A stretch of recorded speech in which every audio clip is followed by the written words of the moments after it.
안녕하세요. 수프리 짬뽕 알뜰 세트입니다. 2017년 네이트판에는 점집 때문에 파혼했다는 글이 올라옵니다. 30대 미혼 여성이 쓴 글이었는데요. 글쓴이는 평소에 사주나 점을 믿지 않고 예비신랑은 그런 걸 잘 믿는 성격이었다는데, 글쓴이는 불우한 가정사를 겪어 결혼 생각이 없었지만 얘랑의 성실함과 배려심 등을 보고 결혼 마음을 먹었다고 합니다. 글쓴이는 부모님이 없는 관계로 상견례는 하지 않기로 하였고, 사주 철학을 믿는 시댁에서 사주를 보러 가는 것이 어떻냐고 하여 사주를 보러 갔는데, 사주상 부부의 결혼에 큰 문제는 없었다고 하는데요. 그렇게 날짜를 잡으려고 알아보던 중에 얘랑이 신점 잘 보는 데가 있다며 예약을 해놓았으니 또 가자고 했다고 합니다. 내키지는 않았지만 그냥 재미로 본다는 기분으로 가게 되었는데, 글쓴이가 들어가자마자 점쟁이가 글쓴이가 낙태를 했다는 이야기를 했다고 합니다. 본인은 본인 인생 모든 것을 걸고 그런 적이 없었고 아니라고 하였지만, 점쟁이는 글쓴이가 거짓말을 하는 거라고 막 화를 냈다고 합니다. 너무 억울한 마음에 얘랑이 손을 잡고 나왔다고 하는데요. 얘랑은 글쓴이 말을 믿는다고 했지만 그 말을 들은 이후로는 혹시나 라는 마음이 너무 커져서 글쓴이를 볼 면목이 없다고 하였고, 글쓴이가 병원 기록 등 다 떼서 보여줄 테니 믿어달라고 했지만 고개만 끄덕이고 알았다고 할 뿐 표정은 이미 마음이 떴다고 합니다. 고작 무당말로 마음이 뜨는 이 남자가 본인 평생의 짝이 될 뻔했다니 배신감이 엄청 크고, 한편으로는 그런 이야기 듣고 안 흔들릴 사람이 어딨냐는 생각도 들었다는데요. 글쓴이가 너무 억울하여 그 점쟁이를 다시 찾아갔는데, 처음에는 왜 왔냐며 할 말 없다고 화를 내던 점쟁이가 자기는 모르겠다며 그냥 그때 그 말이 자기 입에서 튀어나왔다고 본인은 책임 없다고 했다네요. 점쟁이에게 법적인 책임을 물을 순 없겠지만 정말 마음이 너무 힘들고 인생에서 가장 의지했던 사람이 한순간에 없어진다는 게 이렇게 가슴이 미어지는 일인지 처음 느꼈다며 마음 추스리기가 너무 힘들다며 마무리를 하는데요. 많은 사람들이 글쓴이랑 헤어지려고 남자가 점쟁이랑 큰 그림 그렸다에 한 표를 던지기도 했습니다. 오히려 그런 남자 걸러낸 게 조상님이 도왔다는 의견들도 많았는데요. 이번엔 이렇게 레전드가 된 파혼 썰들을 모아봤습니다. 그럼 한번 볼까요? 첫 번째는 초등학생 동생 때문에 생긴 파혼 썰입니다. 아주 최근 네이트판에 올라왔던 글인데요. 예비신랑은 초등학생 3학년 늦둥이 남동생이 있어서 상견례 때 같이 왔다고 합니다. 그런데 그 초딩이 상견례 자리에서 반찬을 못 집길래 예비신부가 반찬을 앞접시에 덜어줬고, 초등학교 동생은 합격이라고 말했다는데요. 남자의 부모가 무슨 누나 며느리로 합격이야? 형아랑 결혼하는 거 허락해? 하고 웃으며 말했다고 합니다.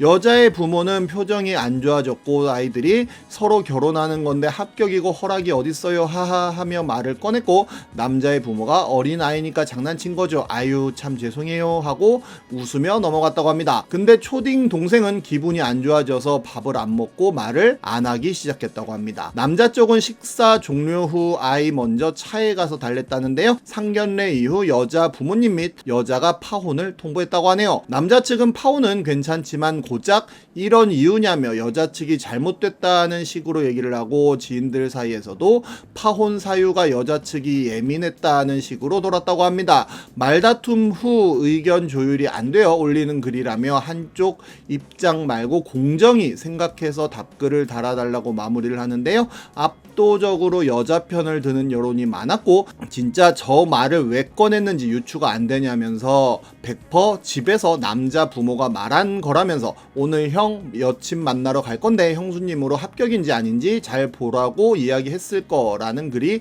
올라오기도 합니다. 다음은 400짜리 주얼리 때문에 파혼한 썰입니다. 역시 네이트판에 올라왔던 글인데요. 글쓴이네는 요즘 다들 외치는 반반 결혼으로 준비했고, 둘의 직장, 연봉도 비슷하고 집을 살 때도 각자 살던 오피스텔 전세금을 빼서 넣었는데 그 금액도 비슷하고 결혼 비용도 반반 예정이었다고 합니다. 그런데 글쓴이가 집안에서 도움을 좀 많이 받아서 남친에게 예물로 차를 해줬다는데요. 글쓴이가 타던 차를 팔고 거기에 보태서 국산 신차를 계약했다고 합니다. 원래 차가 없던 남친은 매우 기뻐했고, 글쓴이도 큰 선물을 해줄 수 있어 기뻐했다고 합니다. 그에 반해 글쓴이는 결혼식이나 프로포즈에서 크게 바라는 건 없었고, 명품이나 결혼 핑계로 이것저것 사고 먹고 노는 짓도 안 했다는데요. 그런데 딱 로망 하나가 있었는데 퀄리티 좋은 주얼리 세트였다고 합니다. 이 부분은 차 계약하기 전에 남친과 이야기 되었던 부분이고 차 계약하고 며칠 뒤 글쓴이가 주얼리를 골라서 직접 보러 가기로 했다고 합니다. 그렇게 고른 제품은 좀 꾸미는 날이라면 평소에도 충분히 착용할 수 있는 제품이고 400만원대였다고 합니다. 그런데 남친이 약속한 날 갑자기 일이 생겼다며 며칠 뒤로 약속을 미뤘다는데요. 글쓴이는 대수롭지 않게 생각하고 알겠다 했는데 새로 잡은 약속날 역시 급한 일이 생겼다며 미루자고 했다고 합니다. 그렇게 약 열흘가량이 늦춰졌고 열흘 동안 남친을 못 봤다고 하는데요. 2년 동안 연애하면서 그 정도로 오래 특별한 일도 없이 만나지 않은 건 처음이었다고 하는데 이때 좀 이상하다고 느꼈다고 합니다. 어쨌든 주말이 되어 남친을 만났는데 이제 주얼리 샵에 가자고 말하기도 애매했다는데요. 남친이 먼저 가자고 할 줄 알았는데 데이트하는 내내 뭔가 회피하는 사람처럼 강박적으로 대화를 이어가고 불편해 보였다고 합니다. 그냥 직접 글쓴이가 고른 제품이 너무 비싸서 부담되냐고 대놓고 물어봤다는데요.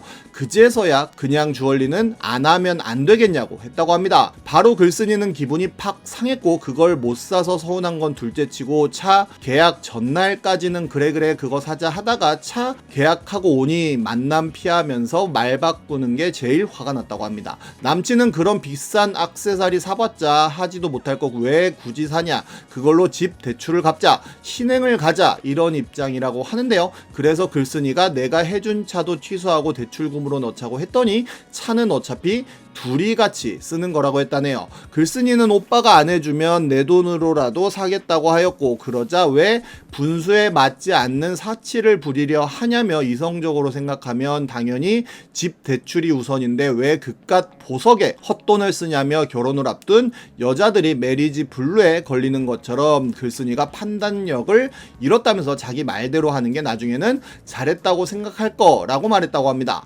결국 다음에 만났을 때 오빠 차도 취소하고 본인 취향도 반영해 가격도 좀 더 낮춰서 다시 계약하자고 했더니 절대 안 된다며 그깟 액세서리 못 사게 했다고 악감정으로 이러는 거냐, 사람을 가지고 노는 거냐 했다는데요. 그 과정에서 남친이 자기 건 못 버리고 글쓴이에게만 근검 절약을 강요하는구나, 정말 이기적이구나 많이 느꼈고 결국 파혼 통보를 했다고 합니다. 남친은 이게 말이 되냐며 난리였고 결혼을 이렇게 쉽게 생각하냐, 자기를 이렇게 쉽게 생각하냐, 겨우 그 액세서리 때문에 결혼을 무른다는 게 말이 되냐, 차값이 아깝냐 등등 또 악다구니를 썼다고 하는데요. 이번 주말에 차 계약을 취소하려고 했는데 이게 정말 맞나 싶다며 마무리를 했는데 400짜리로 본성을 드러냈다면 아주 싸게 먹힌 거라며 한평생을 대가로 치르는 사람도 많다며 글쓴이가 잘 파혼했다는 응원글이 줄을 이었습니다. 다음은 남친 싸대기 때리고 파혼했다는 여친 썰입니다. 글쓴이는 경상도 사는 28살 흔녀라고 하는데요. 2달 후면 결혼이었는데 파혼했다며 후회는 하지 않는다고 합니다. 그 사람과 글쓴이는 직장을 다니면서 만났고 크고 작은 싸움이 몇 번 있었지만 2년을 사귀면서 서로를 전부 안다고 생각했다는데요. 그런데 엄마가 갑작스레 간암 판정을 받았고 다행히 글쓴이 간을 이식할 수 있다고 하여 이식 수술을 성공적으로 했다고 합니다. 그런데 남친이 이번에 호주로 발령받았다고 하길래 집에 엄마를 돌볼 사람이 없으니 그 사람한테 6개월이라도 좋으니 엄마 모시고 딱 6개월만 함께 살면 안 되냐고 물어봤다는데요. 남친은 엄마한테 물어본다고 하였고 전화가 왔는데 자기 아들 대릴 사위로 만들 생각이냐고 정신 나간 이라고 했다고 고지곧대로 전했다고 합니다. 그리고 다음날 만나서는 결론만 말할게, 난 너희 엄마 모시고 6개월이든 3개월이든 같이 못 살아 라고 했다네요. 글쓴이가 엄마 몸도 아직 안 나았는데 지금 혼자 어떻게 지내냐고 몇 달만이라도 같이 살거나 아님 결혼을 조금만 미뤄달라고 했다는데요. 그랬더니 뭐 나랑 결혼하기 싫어서 쇼하는 거니, 자기가 알아봤는데 수술하고 한 달 후에도 멀쩡한 사람 있었다고 오히려 글쓴이를 의심했다고 합니다. 엄마 나이도 있으시고 몇 달 같이 산다 해서 크게 나쁠 거 없지 않냐고 얘기하니까 창피하고 불편해서 싫다고 했다는데요. 우리 엄마가 창피하냐고 불편한데 그렇게 집에 와서 장모님 노래를 불렀냐고, 그러니까 이 사람이 아 요새 누가 그렇게 사냐고, 그리고 어머님도 장애 까지 얘기했고 자기가 잘못 말한 걸 알았는지 놀라더니 미안하다고 당황했다고 하네요. 이때까지 우리 엄마를 장애인으로 봤나 싶었고 이건 아니다 싶어서 그냥 됐다고 그만두자고 나도 수술했으니까 나도 장애인이네 넌 그런 사람이랑 살기 싫겠다. 그냥 넌 너대로 살고 난 나대로 엄마랑 산다고 너랑 결혼 안 해도 된다고 나왔다고 합니다. 계속 전화 오고 카톡 오는데 다 무시하고 회사도 안 나갔는데 그 다음날 저녁에 엄마랑 목욕탕 갔다 오는데 그 인간이 집 앞에 와 있었고 돌아가라고 왜 왔냐고 했더니 용서받으러 왔다고 했다고 합니다. 그래서 난 필요 없으니까 엄마한테 잘못했다고 죄송하다고 사과하라고 했다는데요. 남자는 무릎 꿇고 빌었고 엄마는 당황하셔서 왜 이러냐고 들어가자고 하고 그 인간은 글쓴이 방에 있었는데 전화 통화 목소리가 들렸다고 합니다. 아 씨발 말했어 결국에. 아니 같이 살아야지 뭐. 아 어쩔 거야? 아쉬운 내가 참아야지. 아 씨발 몰라? 하여튼 왜 갑자기 아파서 이런 말이 들렸다고 합니다. 문 벌컥 열고 폰 뺏어서 보니까 지네 엄마였고 그대로 현관문 나가서 폰 집어 던져버리고 나가라고 다신 내 눈앞에 나타나지 말라고 했다고 합니다. 그러자 글쓴이 팔을 붙잡으면서 이성적으로 생각하라고 왜 이러냐고 하길래 어이가 없어서 팔 뿌리치고 싸대기를 엄청 세게 날렸다고 하는데요. 그렇게 내보내고 들어왔더니 엄마가 미안하다고 우시고 계셨다고 합니다. 그 다음날 남자 엄마한테 전화가 와서는 어떻게 배워먹었길래 남의 귀한 아들을 때리냐며 온갖 쌍욕을 했다고 하는데요. 정신 나간 건 그 집 아들이고 그냥 평생 데리고 사세요 라는 말만 남기고 끊었다고 하네요. 지금까지 속풀이 짬뽕 알뜰 세트였습니다.